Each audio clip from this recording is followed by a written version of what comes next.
Сәлем достар, сіздер менен Алишер ағайларыңыз. Көріспегелі көп болды. 2020 жылғы ең алғашқы нұсқа талдауым. Білетін болсаңыздар, жаңадан менің оқырмандарым болатын болса, қош келіпсіздер. Мен Алишер ағайларыңыз математикалық сауаттылықтан нұсқаларды талдап, YouTube желісіне салып отыратын болам. Менің Telegram чатым бар, төменде описание бөлімінде сілтеме бар. Соған басып, чатқа тіркеліп, сол жерде нұсқаларды, жаңа нұсқаларды жіберіп отырсаңыздар, қол тиген кезде осылай тастап тұратын болам. Ендеше 3042, яғни 3042 нұсқаны талдауды бастаймыз. Бірінші сұрақ. 15 пен 36 теңсіздігін қанағаттандыратын, яғни x деген белгісіз сан 15 пен 36-ның арасында болу керек. Үшке еселік сандар қатарын табыңыз депті. Үшке еселік сандар деген бұл 3, 6, 9, 12, яғни көбейту кестесінде үштің еселіктері, жауаптары. То есть, үшке нақты бөлінетін, яғни қалдықсыз бөлінетін сандар үшке еселік сандар деп айтылады. 15-тен үлкен білеміз біз 18. 15-тің өзі кірмейді. Өйткені мына жерде егерде мынандай теңдік белгісі бар болғанда еді, 15-тің өзін алатын едік. Бірақ та бізде ондай теңдік белгісі жоқ, яғни 15 кірмейді. 15-тен кейін 18, 21, яғни мына қатардағы жауап дұрыс екен, 18, 21, 24, 27, 30, 33. 33-тен кейін не келеді? 36 келеді. Ол да 3-ке бөлінеді, бірақ та оны алмаймыз, өйткені мына жерде теңдік белгісі жоқ. Егер бар болғанда еді, біз 15-ті де 36-ды да алатын едік. Түсінікті ма? Түсініксіз болса комментарийға жазыңыз. Біз келесі сұраққа өтеміз. Екінші сұрақ. Төмендегі суретке қарап, АБ кесіндісінің ұзындығын табыңыз дейді. АБ деген кесінді міне тұр бізде. Так, мына жерге дейін 36 дейді. Үлкен табу керек. Енді 36-тан үлкен шығу керек қой. Барлық жауаптар сондай екен. Көрейік, қанша бөлікті 36 деп алған екен? 1, 2, 3, 4, 5, 6, 7, 8. 8 бөлікті 36 деген, яғни әрбір бөлігіміз так 36 бөлінген 8. Әрбір бөлігіміз осыған тең. 36-ны 8-ге былай бөле салайын. 36 бөлінген 8. 4,5. Яғни әрбір бөлік 4,5-те тең деген сөз. Мына жерге дейін 8 болса, жалпы бөлікті табайық. 9, 10, 11, 12. Яғни АБ кесіндісі 4,5-нан 12 бөлігі бар екен. 4,5-ды көбейтемін. Қаншаға? 12-ке көбейтемін. Онда үлкен не шығады? 4,5 көбейту 12. 54. 54-ті белгілейміз. Түсінікті ма? Түсініксіз болса комментарийға жазыңыз, ал біз келесі сұраққа өтеміз. Жебекте барлығы 720 теңге ақша бар. Ол бағасы 45 теңгеден М қарындаш сатып алғаннан кейін өзінде N теңге қалды. N-нің М-ге тәуелділік формуласын табыңыз дейді. Так, N-нің М-ге тәуелділік. Яғни біз N-ді табуымыз керек қоя. N тең 720 теңгеден азайтуым керек. 45 теңгеден М қарындаш. Яғни әрқайсысы қарындашты 45-ке көбейтсем, жалпы қарындаштардың бағасы шығады, 45 көбейту М. Көбейту мына жерде. Яғни 720 бар ақшадан мен мына ақшаны, яғни 45 көбейту М деген қарындаштарға жұмсалған теңгені алып тастасам, не қалады? Өзінде қалған теңге, яғни N шығады. Осы жауапты табу керек. Бұл жауап не тұр? Түсінікті ма? Кейбір оқушылар былай да есептеуі мүмкін. 720 теңгеміз тең болады. 45 теңгеден алған М қарындаш қосу өзінде қалған N теңге. Бұл да қате жауап емес, бірақ та бізде ондай жауап жоқ. Мына жерде 45 М-ді біз теңдіктің мына жағына өткізіп жіберуге болады. Сонда не болады? 720 азайту 45 М тең болады N. Яғни тура бәңілде біздің есептеген тура сол теңдік шығып тұра береді екен. Түсінікті ма? Түсініксіз болса комментарийға жазыңыз, ал біз келесі есепке өтеміз. Ойын сүйегін бір рет лақтырғанда 5-тен кем ұпай санының түсу ықтималдығын табыңыз. Ойын сүйегі дегеніміз зарик, нардыды тастайтын кішкентай төртбұрышты текше секілді ақ тас болады. Оның сыртында мынандай нүктелер бар. Әрбір нүкте сол белгіні береді, сол санды береді. Негізінде текшенің 6 жағы болғаны үшін ол текше 1-ден 6-ға дейін нөмірленеді. Бір жағында 1 нүкте, екінші жағында 2 нүкте, солай 6-шы жағында 6 нүкте мен белгілеп қояды. Яғни ең үлкені бізде 6, ең кішкентайы 1. Төбеде қандай сан түссе, қандай жақ түссе, соның үстіндегі нүктелерді қосып, нардыда болсын, басқа ойындарда сол төбедегі негізі сол төбедегі санды алады екен, қабылдайды екен ойындарда. Яғни бізде айтады, 5-тен кем ұпай санын 5-тен кем олар 1, 2, 3 және 4. 5-тің өзі кірмейді. Нені тап дейді? Ықтималдық тап дейді. Ықтималдықтың формуласы бар. Ықтималдық дегеніміз ол жалпы жағдай санын, қолайлы жағдай санын жалпы жағдай санына бөлу. Қолайлы жағдай саны біз кішкентай п деп аламыз, жалпы жағдай саны үлкен п деп аламыз. Жалпы жағдай саны бізде 6, яғни бөлшектің астында 6 тұрады. Қолайлы жағдайлар саны бізде қанша? 1, 2, 3, 4. Яғни бізде 4 қолайлы жағдай бар. Ол қысқарады 2-ге. Мынау 2, мынау 3. Яғни қанша болады? 3-тен 2. 3-тен 2 в жауабында тұр. Сосын белгілейміз. Ықтималық деген түсінікті ме? Бізде ойын сүйектерінде кейбір оқушылар мына сандармен ықтималдықтың өзінің жиіліктерін қателестіріп алады. Мысалға сұрақты бүйтіп қояйын. Ойын сүйегі бір рет лақтырылды. Лақтырған кезде 5 деген санның түсу ықтималдығы. 5 деген сан бізде 6 жағдай. Өз жалпы жағдай 6, ол өзгермейді. Ал 5 деген сан біреу-ақ. Яғни бір ғана жағдай 5. Яғни 6-дан 1. Осы жерде қателесіп оқушылар 6-дан 5-ті белгілеп кетеді. Негізінде бізге ол 5 емес, бұл нүктелердің саны айтылған ойын сүйегінде. Ал біз ықтималдықтың өзінің формуласында жағдайлар туралы айтылады. Түсінікті шығар деп ойлаймын. Түсініксіз болса комментарийға жазыңыз, жауап беремін. Келесі сұраққа өтеміз. Кестеде 10-шы сыныптағы 24 оқушының геометрия пәнінен жазған бақылау жұмысының қорытындысы көрсетілген. М санын табыңыз дейді. М саны мына жерде тұр. Бағалар 2, 3, 4, 5 деген бағалар. N оқушы саны. Яғни 1, 5, 10. Мына жерде 24-ке толу үшін, 24 оқушы болу үшін, мен 24-тен азайтуым керек. Так, 1-ді, сосын 5-ті, сосын 10-ды. Әйтпесе мынаның барлығы 16-ны береді. 24-тен 16-ны азайта салам, 8.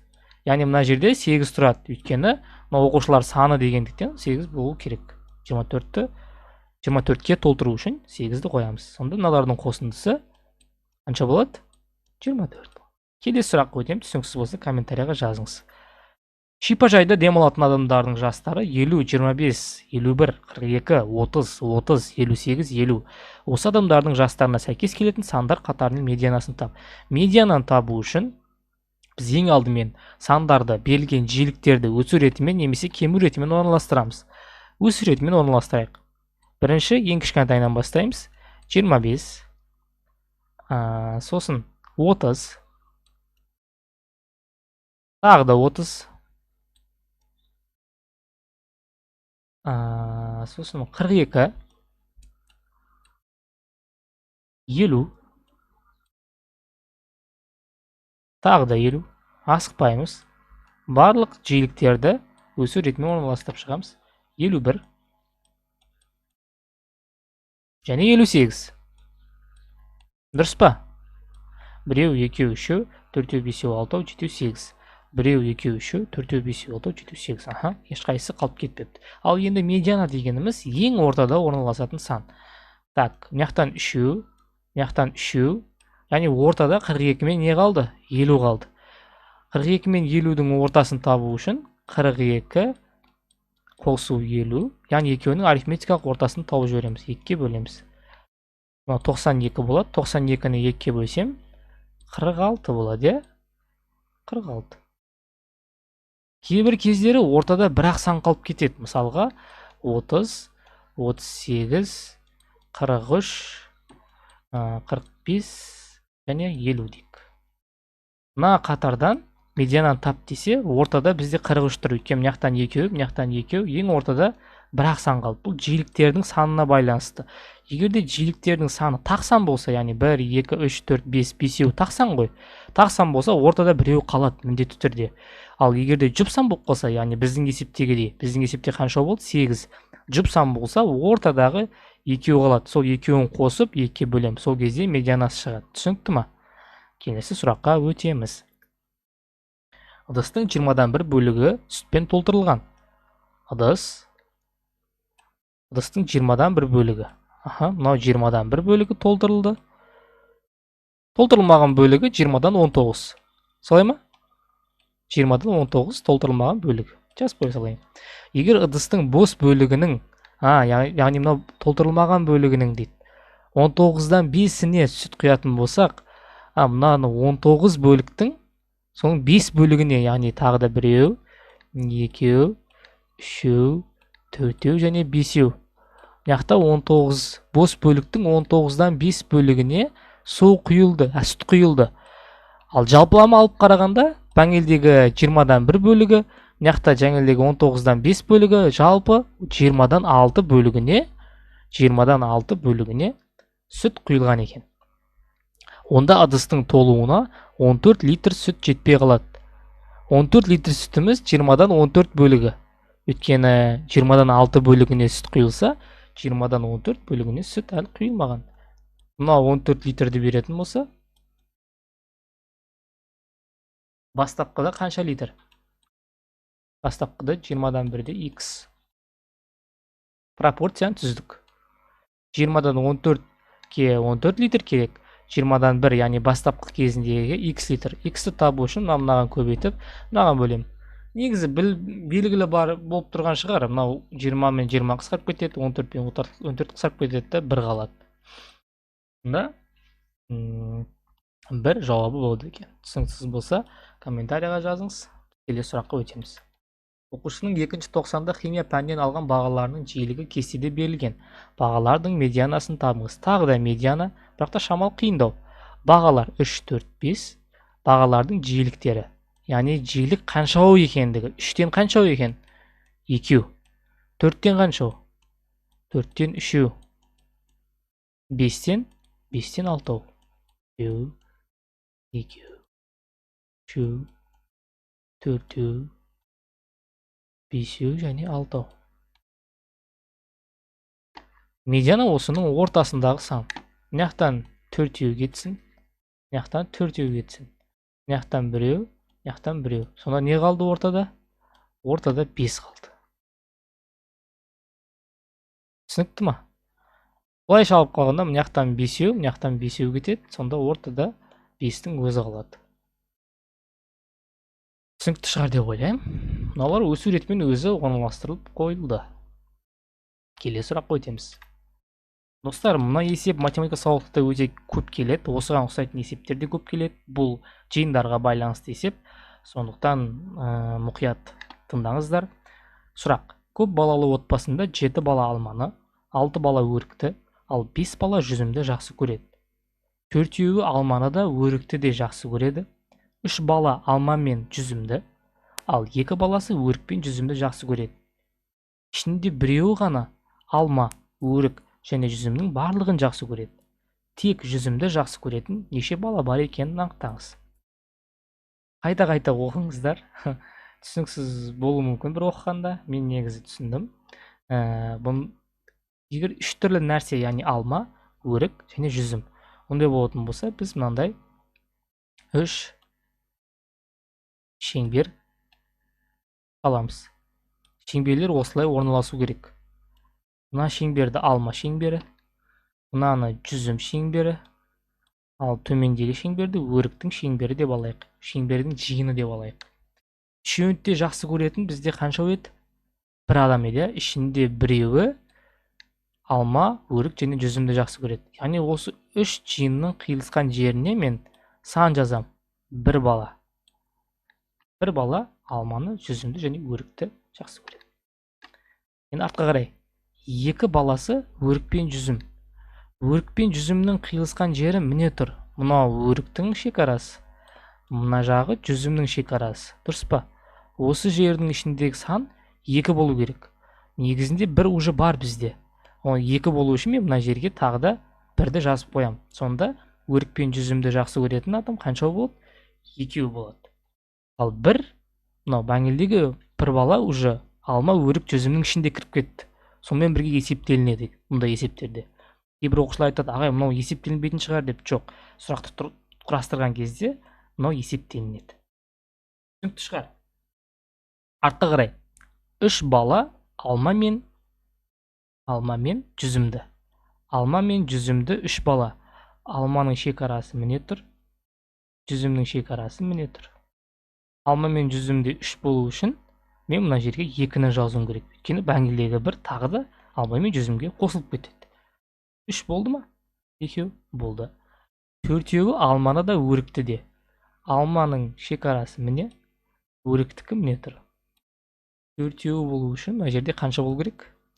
3 болу керек. Өйткені бәңгілдегі 1 адам, яғни 1 баласы үшеуінде жақсы көретін еді, соның ішінде кіріп кетеді. Енді осылай таба саламыз. 7 бала алманы. Алманың шекарасы міне, шеңбер. 7 бала болу үшін қазір 2, 1, 3, 6 болып тұр. Мына жерге мен 1 жазам. 7 болды. 6 бала өрікті. Бізде 2, 5, 6 болу үшін 1 жазам. Жүзімді жақсы көретін 5 бала. 1, 1, 2, 4, 1 бала. Енді сәйкес болып қалды. 1, 1, 1 болды.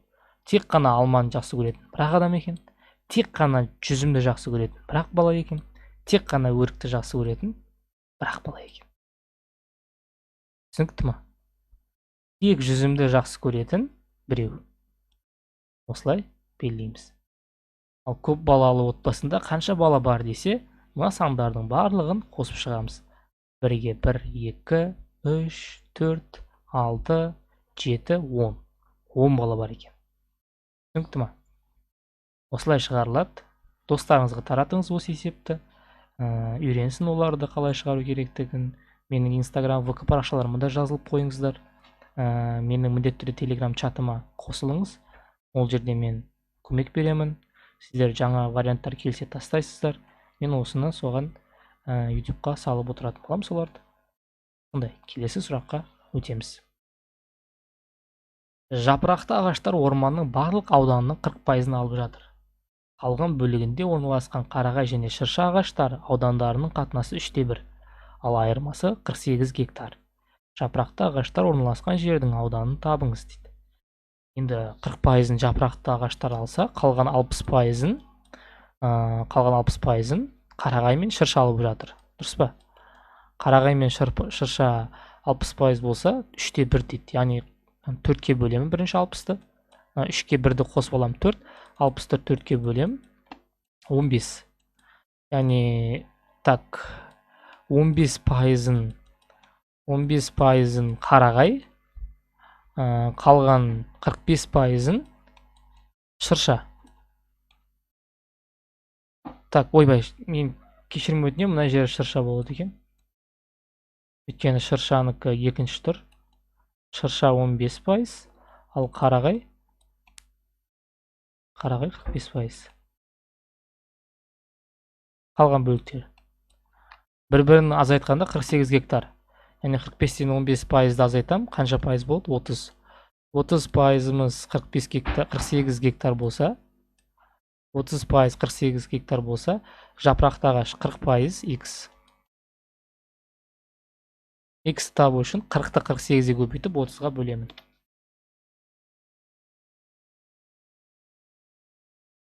Алпыс 4. Пропорция 30%-да 48, 40%-да x. Есеп түсінікті шығар.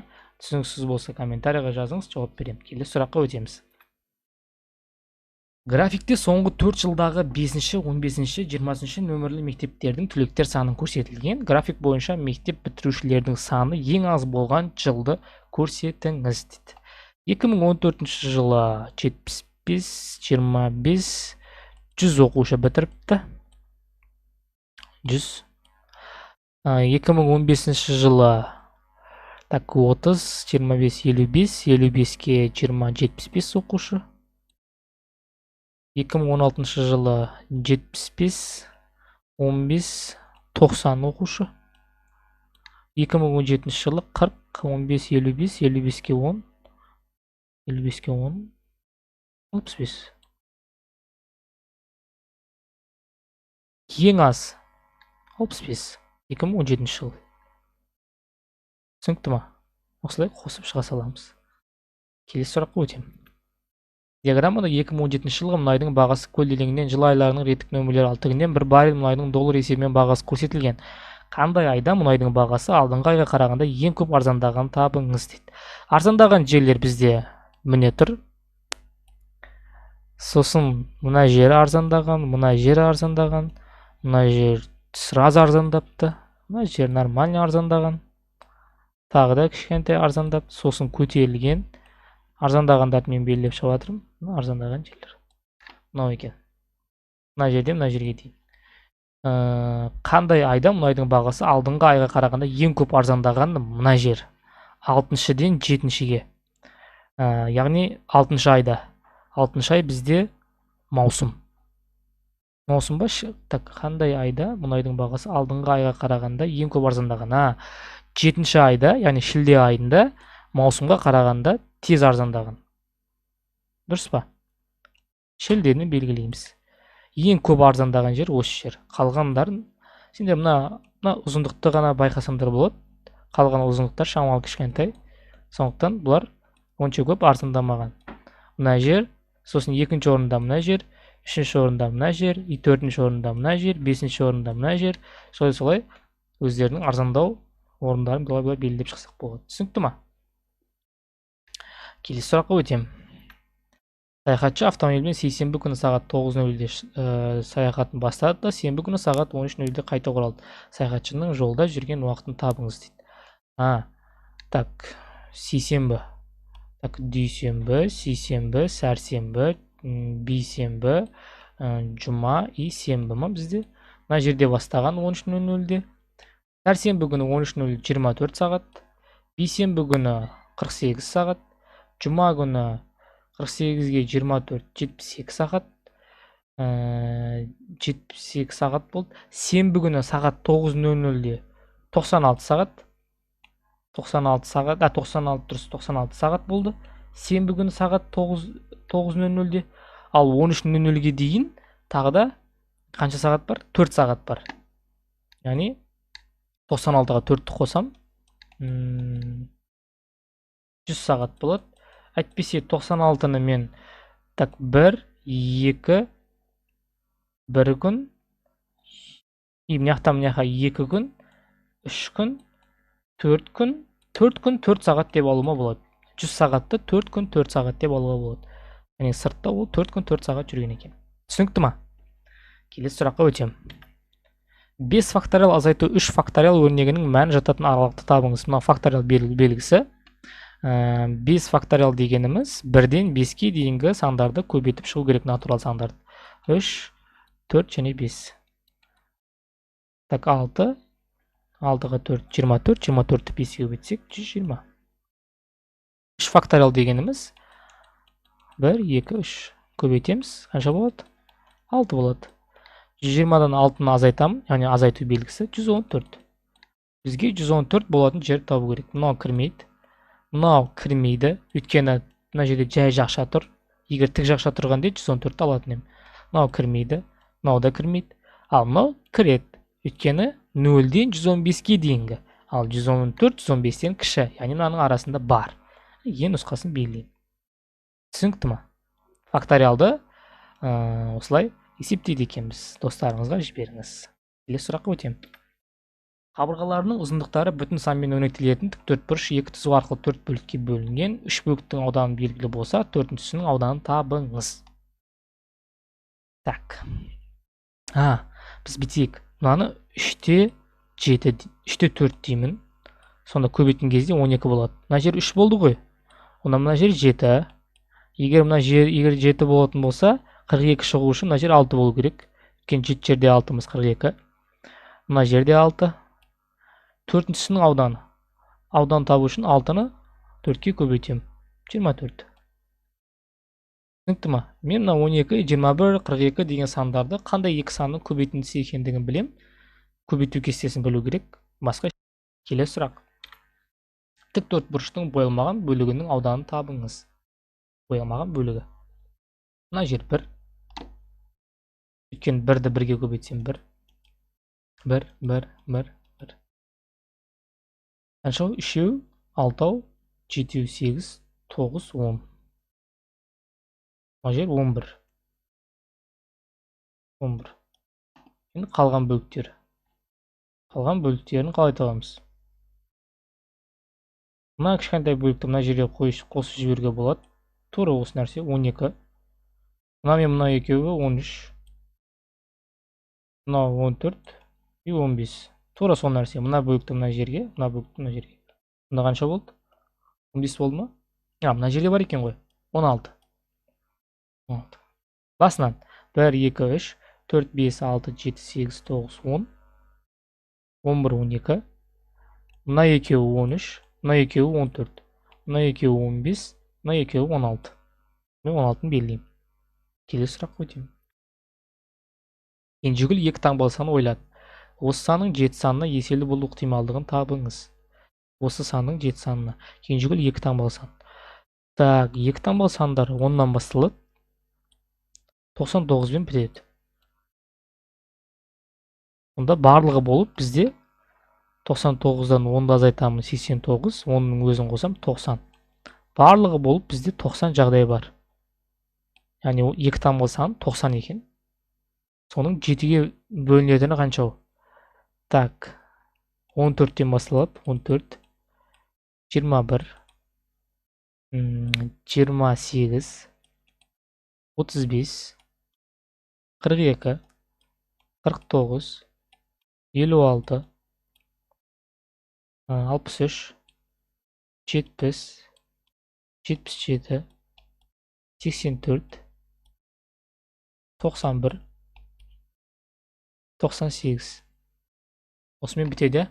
Қанша екен? 1, 2, 3, 4, 5, 6, 7, 8, 9, 10, 11, 12, 13. 90-нан 13 екен. 7-ге бөлінетін 10 сан бар, 2 таңбалы. Барлығы 90, 90-нан 13-ті белгілеймін. Дұрыс па? Келесі сұраққа өтемін. Жаңа логикалық амал мынадай түрде берілген. 5, 2, 34. Бірінші 5 пен 2-ні есептеп алайық. 2 көбейту 5-тің квадраты 25, 2-нің квадраты 4, азайту. 5 пен 2-ні не істеу керек? Қосу керек. Өйткені t-ның орнында 5 тұр, z-тің орнында 2 тұр. 5 пен 2-ні қоссам 7 болады. 25-тен 4 азайтсам 21, 21-ді 2-ге көбейтсем 42, 42-ден 7-ні азайтсам 35 болады. Дәме? 35. Енді бізге айтады 35 және 34. 35 және 34. Яғни t-ның орнында 35 тұр, ал z-тің орнында 34 тұр. Қайтадан 2, 35-тің квадраты, азайту 34-тің квадраты, азайту 35-ке 34-ті қосу керек. 69. Солай ма? Солай ма жер? Азайту 35-тің квадраты 1225. 34-тің квадраты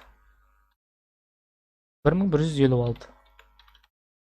69 болады екен. 1225-тен 1156-ны азайтсам 69. 2 көбейту 69, азайту 69. Ең болады 69. Өйткені маған көбейтемін. 138 болады. 138-ден 69 етсем, қайттан 69-ның өзі шығады. Түсінікті ма? Келесі сұраққа өтем. Түсініксіз болса комментарияға міндетті түрде жазыңыз. 1, 3, 27, 81, 3-тің дәрежелері сияқты. 1, 3, мына жерде 9, 27, 81, 3-тің мынау 1 дәрежесі, мынау 2 дәрежесі, мынау 3 дәрежесі, мынау 4 дәрежесі, 3-тің 5 дәрежесі 243 болады. Өйткені 81-ді 3-ге көбейтсек 243. y-ті x-қа бөл. 243-ті 9-ға бөл дейді. 243-ті 9-ға бөлсек 27 болады. Бұндай ма? Қателеспесем. Иә, 27 болады екен. Түсінікті ма? Өте оңай. Келесі соңғы сұраққа өтемін. Ұзындығы 4 метр, ені 3 метр және биіктігі 3 метр болатын жуынатын бөлменің едені мен бүйір жақтарының өлшемдері мынандай. Болатын тіктөртбұрышты кафель жапсырылған болса, қанша кафель пайдаланғанын табыңыз. Есік пен терезе ескерілмейді дейді. Еден мен бүйір жақтары. Так, бірінші 0,3-ті 0,2-ге көбейтіп алайын.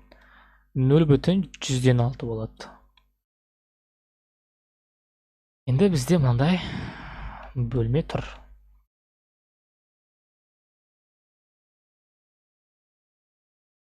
Былайынан 4, былайынан 3, былайынан 3. Еден есептелінеді. Бірақ мұл қабырға, төбедегі қабырға потолок есептелінбейді. Шеттердің барлығын аудандарын есептеп шығам. 3 пен 3-ті көбейтем 9. Мына да тура сондай қабырға бар. 9-ға 9, 18. 4-ке 3-ті көбейтемін 12. 12-ке мынақтағы тағы да 4 пен 3 бар. 12, 24-ті қосамын. Қосу енді астында еденде тағы да 4 пен 3-ті көбейтем аудан табу үшін. Ұзындығын еніне 4 тағы да 12-ні қосып жіберем. 18 пен 12 30 болады. 30-ға 24 54 болады. Барлығы 54 метр квадрат екен. Ал бір кафельді, кішкентай кафельдің өлшемі 0,106 метр квадрат. Мына 54-ті 0,106-ға бөлсем 54 бөлінген 0,106. Жауап шығу керек. 900. 900 кафельді ауданы сәйкес келеді екен. Бізге 900 кафель пайдаланған екен. Түсінікті ма? Осылай 20 есепті бітіріп тастадық. Бұл 3042 3042 нұсқа ұлттық тестілеу орталығынікі. Негізінде 5+ басқа тестілеу кітапшасын шығаратындарға қарағанда ұлттық тестілеу кітапшасының сұрақтары, соған ұқсайтын сұрақтар ұмбытыда көп келеді. Қателеспеңіздер. Кейбір оқушылар қиынына дайындалады. Ол да дұрыс негіз. Қиынына дайындалып, ұмбыты кезіндегі сұрақтар шамалы жеңілдеу болады. Үйренем деген оқушыға болады. Негізінде оның есептері сол нағыз ұбытыда келетін есептер. Сонда оның есептерін шығаруға жасаңыздар. Сіздермен бірге болған Әшер ағайларыңыз барлығы түсінікті деп ойлаймын. Менің Instagram, VK парақшаларыма тіркеліп қойыңыз. Арнаға қолдау білдіретін дейтіндер болса, қалдырып қойғанмын Каспий Голдта. Өз еріктеріңіз. Тағы не айтамын? Математика сауаттылықта ұбытыдан 20-ға 20 жинауыңызға шын көңілден тілектеспін. Қош, сау болайық.